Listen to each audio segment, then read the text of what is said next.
Hello children, welcome to another class of mathematics today. Today we are going to continue with the topic of rational numbers, in which we are going to start with the next exercise, that is exercise 1b. Before we start with this very exercise, I would request you first of all go thoroughly to the previous sessions of this very chapter that I have already uploaded the video for, and then you should continue with this very part. Alright, so today we are going to deal with a very basic part of the real numbers, or basically the rational numbers, that the very simple property is the additive inverse and the multiplicative inverse. Now what is it exactly? Let's take up a number as 5. Now additive, as the name suggests, it is going to deal with the sign part. So what will be the additive inverse of 5? Additive inverse of 5 is going to be the number 5 with the change sign. Fine, we are going to just change the sign. What if we are having a fraction? Doesn't matter, the fraction will stay the same, but what is the sign of the fraction? Positive, so this will become negative. Okay. What if we are having a negative fraction given? So again just change the sign, negative will become positive. So this will be the additive inverse of any particular number given to us. Clear? Now let's take the very same number and try to find out the multiplicative inverse. Now what is going to be the multiplicative inverse?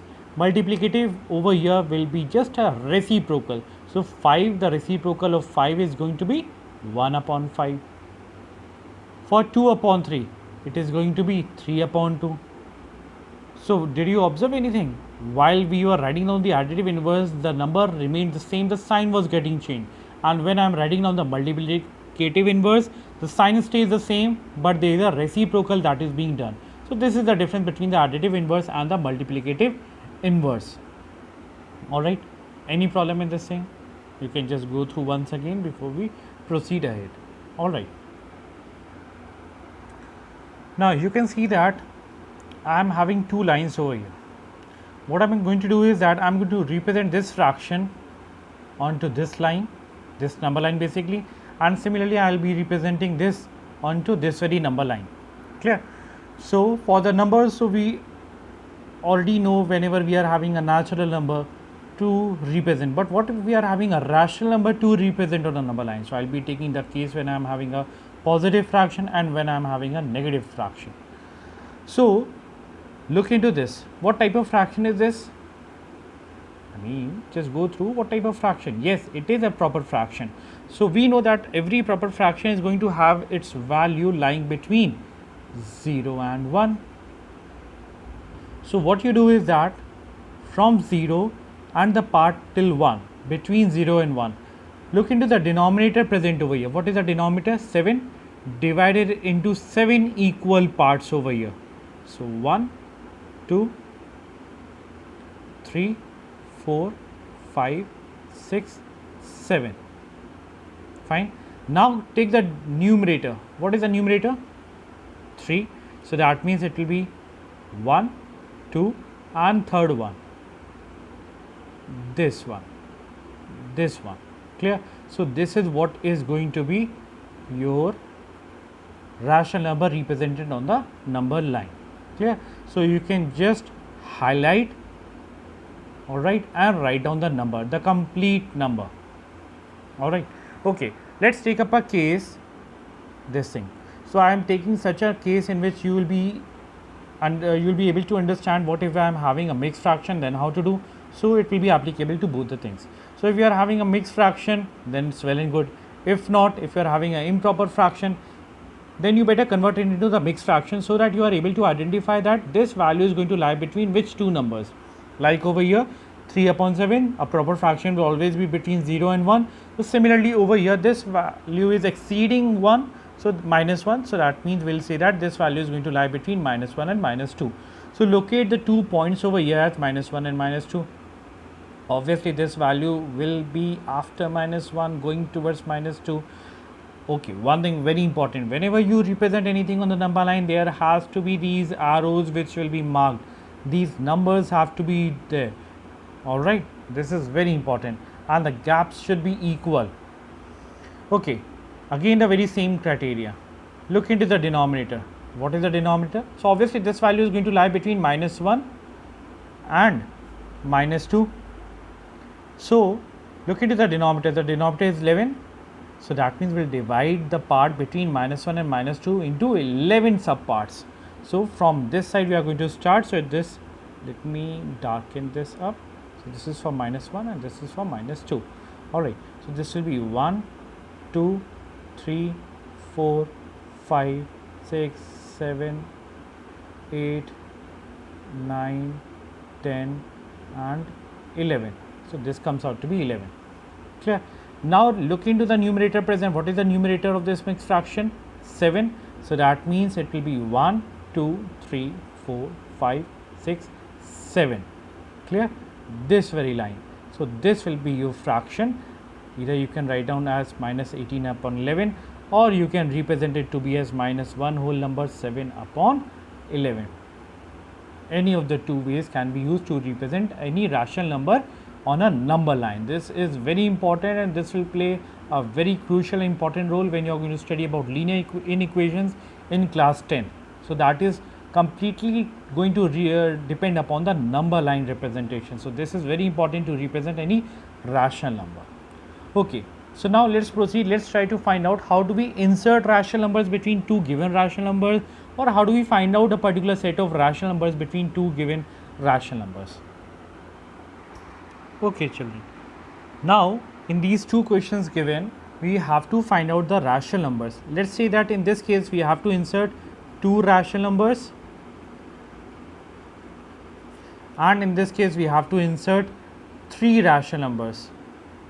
And before we proceed with the working, let me tell you one thing which is very important.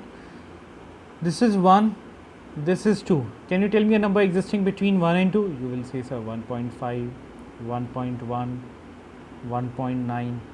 Okay, so let me write down all these numbers. So 1.1, 1.2, 1.3, 1.4, 1.5, 1.6, 1.7, 1.8, 1.9 and okay. So these will be the numbers existing between 1 and 2, between 1 and 2. That's it. Only this one, these many? No. You will say that there can be 1.11 also, 1.11, there could be 1.21, there could be 1.31, 1.41 and this way. So that will be the only numbers possible? No. Again there could be many more? Correct. Always remember, we have infinite numbers that will exist between any two given rational numbers. Infinite numbers. 1.2 also exists, 1.21 also exists, 1.211 also exists, 1.2111 and so there will be infinite numbers. Similarly 1.2, 1, 2, 2 and so on. So infinite numbers exist between any two given rational numbers. Alright, so we can insert any amount of rational numbers. A very simple way you must have studied in the previous class is that simply add the two numbers, divide by 2 and keep on doing. But I'll tell you one simple way. Do one thing. Whatever is the fraction given to you, if one of them is a improper or a proper fraction and the other one given in a mixed fraction, convert into a proper or the improper fraction. So it will be 5 into 1, 5, 5 plus 1, so that will be 6 upon 5. Alright, okay. Now take out the LCM of the denominator. Why? Because we are going to convert them into the like fraction. We are going to make the denominator same and then we can compare, isn't it? Because what about 1.1, 1.2, 1.3? If we remove the decimal, it will be upon 10, upon 10, upon 10. So if the denominators are same, so it is like between the numbers 10 and 20, we have these numbers, that is between 1 and 2. We have 11 upon 10, 12 upon 10, 13 upon 10. Is it clear? Alright, so that is what we are doing. We are calculating the LCM. So LCM of 4 and 5 is going to be 20. So let's convert. So 3 upon 4, this into 5 will change into 15 upon 20. Similarly, converting this one, so we are going to obtain 6 into 4 upon 5 into 4. So that will be 24 upon 20. Now tell me the numbers that are going to exist between 15 upon 20 and 24 upon 20. Yeah, infinite, but we have to just take two rational numbers. So we can take 16 upon 20, we can take 17 upon 20, we can take 18 upon 20, 19 upon 20, 21 upon 20, 22 upon 20, 23 upon 20. These will be the numbers that are going to exist, and there will be many more numbers. So it is just a simple way of calculating or inserting a particular set of rational numbers between two given rational numbers. Okay, let's proceed. Now, what if we are having the numbers given in this form? We cannot take the LCM. Now, what to do? So, in these cases, what are we supposed to do is that we know that whenever any operation is being applied to the LHS and RHS, the answer remains unchanged. Similarly, if we apply a particular operation in the numerator, multiplication, division, I am talking. If we apply the same operation in the numerator, that is multiplication, division in the denominator, so the answer remains unchanged. So let's do one thing. Can we write down -1 to be as -1 into 10 upon 10? Because we know that 10 and 10 will get cancelled and ultimately we will be getting back as -1 only. And similarly, 1 can also be written as 1 into 10 upon 10, because which when solved again we are going to obtain 1. So what is this going to change? So this is going to be minus 10 upon 10, and what is this going to be? 10 upon 10. So again you will say, sir, no, 10 upon 10 and 10 upon 10 we are having same. How to find out? No, they are not same. This is minus 10, this is plus 10. So we have a lot many numbers to be written. Minus 9 by 10, minus 8 by 10, minus 7 by 10, minus 1 by 10, and so on. What about this? Is this a number that we can assume? Yes, it will be a rational number. Alright, any number upon 0 will be infinity, undefined. But 0 when divided by any number, or 0 divided by 1 is going to be 0, will be defined. And so we can set, or we can place any number of rational numbers existing between any two rational numbers. Clear? Okay, now if suppose we are having the number as 13 and 14. So similarly, this also multiply and divide by 10, multiply and divide by 10. So between these two we can have 131 upon 10, 132 upon 10, 133 upon 10, 139 upon 10. We can write down these many numbers between these. Or if you are comfortable with the formula, adding and subtracting and dividing by 2, or since you have not studied exactly the AP thing, there is one more formula given on the basis of the difference to be calculated, and then the difference will keep on adding and we can calculate the next number. So you can apply. If you are comfortable, yes, you can apply. There is no problem with that. Alright.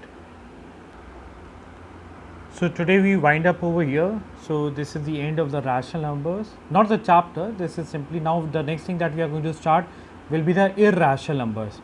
So there are many properties, many things that we will be facing for the first time. So that is why I was thinking to start in a new video rather than continuing over here. Alright, so I'll be placing you the homework. What is the homework that you are supposed to do in your fair registers? Alright, fair register is the work supposed to be done. Okay children, that's it. Stay home, stay safe. Bye bye.